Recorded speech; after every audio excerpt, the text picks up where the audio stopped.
환율 1,500원 돌파. 이거 진짜 상식적으로 생각하면 외국인 자본이 썰물처럼 다 빠져나가야 하는 완전 경제 위기급 숫자잖아요. 네, 맞아요. 보통은 그렇게 생각하죠. 그런데 오늘 주식시장은 정반대로 진짜 폭발해버렸습니다. 코스피가 무려 5,370선을 돌파하면서 역대급 랠리를 펼치고 있죠. 그것도 외국인들이 수조 원을 막 쏟아부으면서 말입니다. 정말 놀라운 랠리입니다. 자, 근데 약간 시선을 돌려서 우리 발밑에 있는 국내 부동산 시장을 보면 완전 다른 세상이 펼쳐지고 있어요. 매수자는 싹 자취를 감췄고요.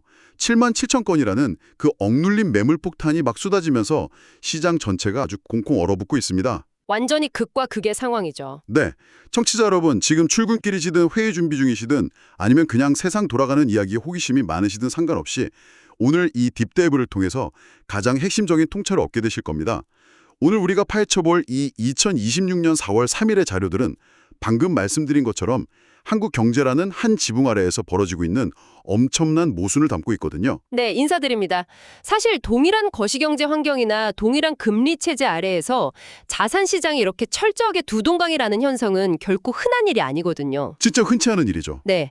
그래서 오늘 우리가 추적해야 할 핵심은 단순히 지수가 올랐다, 집값이 떨어진다 이런 현상 나열이 아닙니다. 이 거대한 자본의 물결이 왜 글로벌 AI 밸류 체인이라는 한 곳으로만 블랙홀처럼 확 빨려 들어가고 있는지 이걸 파헤쳐 봐야 합니다. 그 블랙홀 같은 쏠림 현상이요. 맞습니다. 그리고 그로 인해서 이제 바짝 말라버린 국내 유동성이 여러분의 자산 구조를 어떻게 재편하고 있는지 그 이면의 메커니즘을 해부해보는 것이 오늘의 목표라고 할 수 있겠습니다. 그럼 바로 그 메커니즘의 중심에 있는 주식시장부터 한번 뜯어보죠. 오늘 숫자들 진짜 경이롭습니다. 코스피가 하루 만에 2.74% 급등하면서 5,377.30으로 마감했어요. 엄청난 폭등이죠. 네, 5,370이라는 그 심리적 저항선을 아주 가볍게 뚫어냈거든요. 코스닥도 1,063.75로 0.7% 오르면서 반도체랑 바이오 섹터 강세를 아주 제대로 증명했습니다. 네, 시장 전체가 뜨거웠습니다. 근데 제가 이 자료를 분석하면서 제일 흥미로웠던 건 단순한 지수 상승폭이 아니었어요. 자, 이 부분을 한번 파헤쳐 볼까요? 그 안에서 벌어진 거대한 손바뀜이 진짜 대박이었거든요. 수급 동향 말씀하시는 거군요. 맞아요. 오늘 하루 개인 투자자들이 무려 2조 원 규모의 차익 실현 물량을 막 던졌습니다. 반면에 외국인이랑 기관은 이 2조 원어치의 매물을 시장에 떨어지기도 전에 전부 진공청소기처럼 싹 빨아들였단 말이죠. 네, 그 수급 현상이 참 흥미롭죠. 비유하자면 약간 개인 투자자들은 파티가 끝나기도 전에 케이크 한 조각 들고 일찍 집으로 돌아간 거고요. VIP들, 그러니까 외국인과 기관은 아예 그 제과점을 통째로 사버리고 있는 격이랄까요? 그 제과점 비유가 아주 정확합니다. 여기서 흥미로운 부분은 그 수급의 불균형이 현재 장세의 성격을 가장 적나라하게 보여준다는 겁니다. 개인 투자자들은 보통 개별 종목 차트를 보면서 10%나 20% 정도 수익 구간에서 차익을 실현하려는 그런 액티브 성향이 강하잖아요. 그렇죠. 보통은 적당히 오르면 팔고 싶어 하니까요. 반면에 지금 시장을 끌어올리는 외국인과 기관의 자금은 성격이 완전히 다릅니다. 이들은 철저하게 글로벌 자산 배분 전략에 따라서 움직이는 시스템적 혹은 패시브 자금에 가깝거든요. 패시브 자금이라면 그러니까 단순히 특정 한국 기업이 좋아서 산다기보다는 어떤 거대한 바스켓 단위로 자본을 집행하고 있다는 뜻인가요? 네, 정확합니다. 지금 글로벌 자본 시장을 지배하는 유일하고도 가장 강력한 서사는 바로 AI 슈퍼사이클이거든요. 거대 글로벌 펀드들이 포트폴리오 내에 AI와 반도체 밸류 체인의 비중을 그냥 기계적으로 확 늘리고 있는 겁니다. 기계적으로 늘린다? 네, 그 밸류 체인의 핵심 엔진 부품인 HBM이나 고성능 메모리를 삼성전자나 SK 하이닉스 같은 국내 대형 시가총액 종목들이 쥐고 있잖아요. 한국 기업들이 꽉 잡고 있죠. 그러니까 외국인들은 단순한 한국 시장의 호재를 보고 쇼핑하는 게 아닙니다. 자신들의 그 글로벌 AI 포트폴리오를 채우기 위해서 코스피 시가총액 상위 종목들을 시스템적으로 막 담고 있는 거죠. 그러니까 개인 투자자들은 이 정도 올랐으니 수익 챙겨야지 하고 주식을 파는데 글로벌 펀드들은 우리 AI 포트폴리오 비중을 30%로 늘려라 이런 알고리즘에 따라서 기계적으로 매수 버튼을 누르고 있다는 거군요. 네, 바로 그 지점입니다. 그렇다면 여기서 도저히 이해가 안 가는 모순이 하나 딱 발생합니다. 아까 제가 오프닝에서도 잠깐 언급을 했지만 오늘 원달러 환율이 1,505.20원을 기록했거든요. 네, 지속적인 고환율 기조죠. 오를 때고 0.29% 올랐고요. 네, 환율이 1,500원대라는 건 외국인 투자자 입장에서 한국 자산을 그냥 들고만 있어도 달러 환산 가치가 뚝뚝 떨어진다는 뜻이잖아요. 보통 환율이 1,500원을 넘어가면 외국인들이 환차손을 우려해서 한국 주식을 팔고 나가는 게 완전 교과서적인 상식 아닌가요? 네, 과거에는 주로 그랬죠. 근데 왜 반대로 이렇게 맹렬하게 사들이고 있는 거죠? 이 살인적인 환율 리스크를 왜 무시하는 건지 청취자분들도 엄청 궁금해하실 것 같아요. 이건 정말 중요한 질문을 제기하는데요. 이 지점이 바로 거시경제의 재미있는 패러독스입니다. 환율 리스크를 무시하는 게 아니라요. 오히려 그 강달러 환경 자체가 투자 논리에 일부러 작동하고 있기 때문입니다. 강달러가 투자 논리가 된다고요? 네. 달러가 강세라는 건 뒤집어 말하면 원화 가치가 떨어졌다는 뜻이잖아요. 이는 달러를 쥐고 있는 외국인 입장에서는 한국의 우량 자산들이 갑자기 엄청난 박앤세일에 들어간 것과 같은 그런 착시 효과를 줍니다. 달러 구매력이 그만큼 세졌으니까 같은 1억 달러를 들고 와도 예전보다 삼성전자 주식을 훨씬 더 많이 쓸어 담을 수 있다는 거군요. 정확한 지적입니다. 거기에 더해서 아주 중요한 펀더멘털적 이유가 있습니다. 지금의 1,500원대 강달러를 만든 주범이 바로 미국의 견고한 경제 성장과 고금리 기조거든요. 미국 경제가 너무 좋으니까요. 네, 미국 경제가 뜨거우니 달러가 강한 거고요. 미국 경제가 뜨겁다는 건 결국 빅테크 기업들이 AI 투자를 공격적으로 집행할 여력이 넘친다는 뜻입니다. 현재 AI와 반도체 섹터의 실적 성장 기대감이 1,500원대라는 높은 환율 리스크마저 그냥 압도할 정도로 막강하다는 거죠. 리스크를 완전히 압도해버리는군요. 네, 이 거대한 설비 투자의 낙수 효과를 한국 반도체 기업들이 고스란히 흡수하고 있으니까요.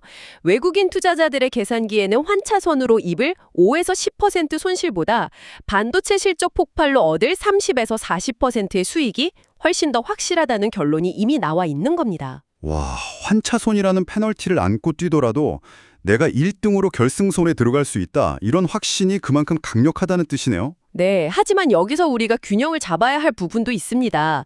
이 고환율이 장기화될 경우에는요, 결국 외국인 수급의 하방 압력으로 작용할 수 있다는 자료의 경고도 잊지 말아야 합니다. 고환율이 너무 길어지면 얘기가 달라질 수 있다? 네, 언제까지나 환차손을 무시할 수는 없으니까요. 네, 명심해야겠네요. 여기서 정말 흥미로운 점은 플랫폼주랑 테마주의 움직임입니다. 오늘 네이버가 장중 20만 원 선을 터치하면서 19만 7,500원에 마감했거든요. 네, 0.87% 올랐죠. 네, 플랫폼 기업에 대한 시장의 기대감이 다시 막 꿈틀대고 있어요. 근데 제가 진짜 의외라고 생각했던 건 HD 현대일렉트릭 같은 전력 설비 관련주랑 퍼스텍 같은 방산주들의 급등입니다. AI랑 변압기, 그리고 방위 산업이 도대체 무슨 논리적 연결고리가 있는 겁니까? AI 산업의 물리적 한계를 이해하시면 그 연결고리가 아주 선명해집니다. AI가 단순히 반도체에서 끝나는 게 아니거든요. 전력망 수요 급증이라는 엄청난 파생 테마를 만들고 있어요. 와, 전력망 수요요? 네, 우리가 흔히 챗GPT 같은 AI를 클라우드에 떠있는 무형의 소프트웨어라고 생각하시는데 실상은 그 반대입니다. 거대한 데이터 센터 수천 개가 24시간 내내 풀가동되어야 하거든요. 그러고 보니까 데이터 센터 전력 소모가 엄청나다고 들었어요. 맞습니다. 이 데이터 센터들이 상상을 초월하는 엄청난 양의 전력을 먹어치웁니다. AI 인프라를 감당하려면 노후화된 전력망을 전면 교체하고 초고압 변압기를 깔아야만 하거든요.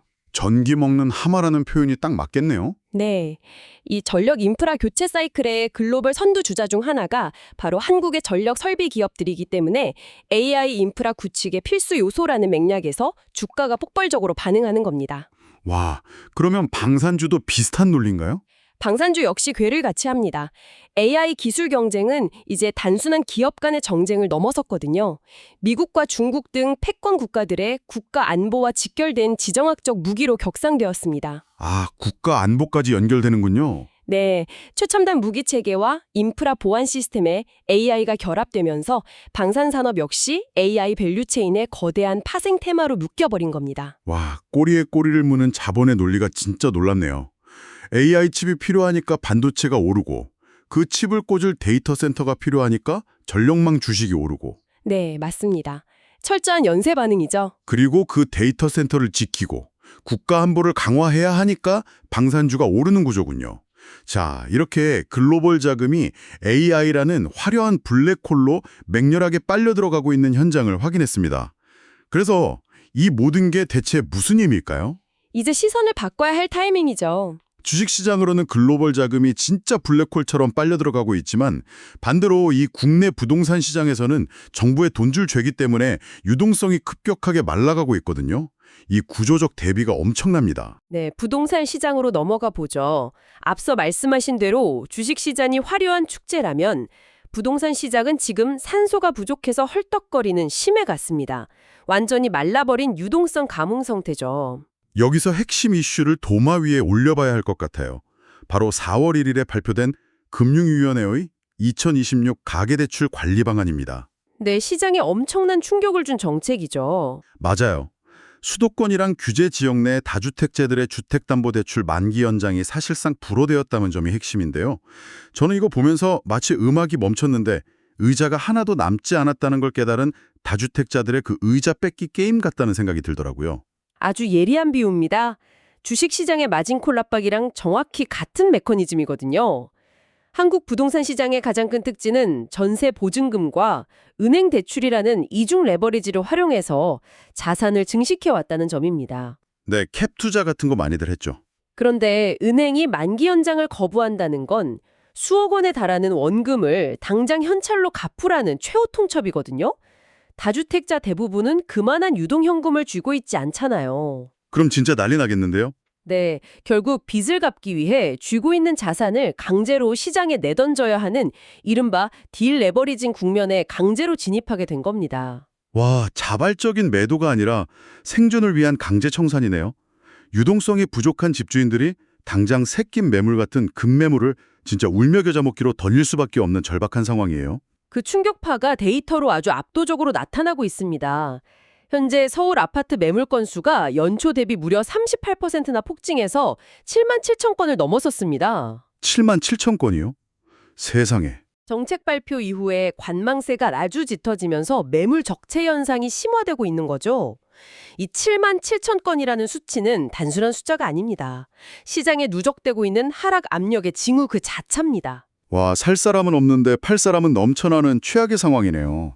특히 새낀 매물은 당장 입주도 못하니까 더 안 팔리잖아요. 대출 막혀서 갭 투자자도 못 들어오고요. 맞습니다. 그래서 호가를 시세보다 10에서 20% 낮추지 않으면 아예 거래조차 성립되지 않는 극한의 매수자 우위 시장이 형성된 겁니다. 근데 이 매물 폭탄의 타격이 지역별로 좀 다르게 나타나고 있다는 점이 지적되고 있습니다. 이 이른바 노도강 같은 외곽 지역은 가격 하락 압력을 아주 정통으로 맞고 있잖아요. 네, 하락세가 아주 뚜렷하죠. 근데 강남 3구나 마용성 같은 상급지는 대출 규제 영향에서 약간 한 발 벗어나서 간헐적인 신고가를 또 경신하고 있어요. 대출이 묶였는데 어떻게 수십억 원짜리 아파트가 신고가로 팔리는 건지 자료 내용이 참 아이러니합니다. 이걸 더 큰 그림과 연결해보면 아주 통찰력 있는 결론이 나옵니다. 이 부동산 시장의 똘똘한 한 채 선호 현상이 앞서 다룬 주식시장의 현상과 정확히 일치하거든요. 주식시장에서 반도체랑 AI 대형주에만 자금 몰리는 거 말씀하시는 거죠? 네, 바로 그겁니다.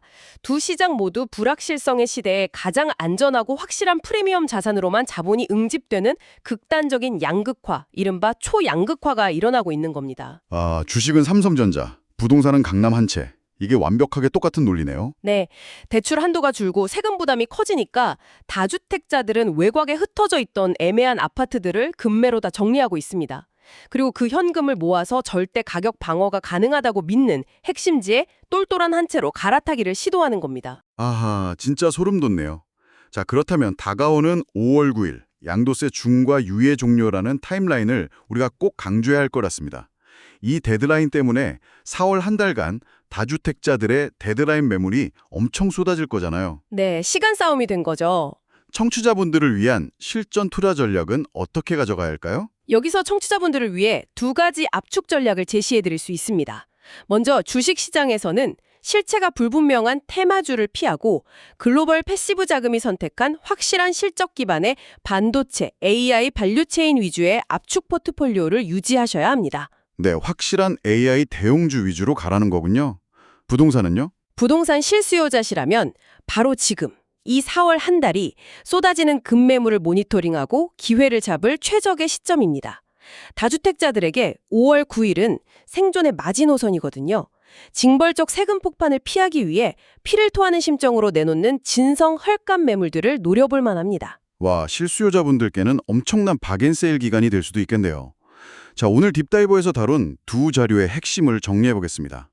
역대급 랠리를 펼치고 있는 코스피, 그리고 대출 규제로 급매물이 막 쌓이는 부동산 시장. 네. 이 두 극단적인 세계를 관통하는 키워드는 결국 유동성의 이동, 그리고 불확실성을 피하기 위한 확실성에 대한 극단적 프리미엄이었습니다. 네, 아주 정확한 요약입니다. 마지막으로 청취자 여러분께 여운을 남기는 새로운 화두를 하나 던지고 싶습니다. 네, 어떤 화두인가요?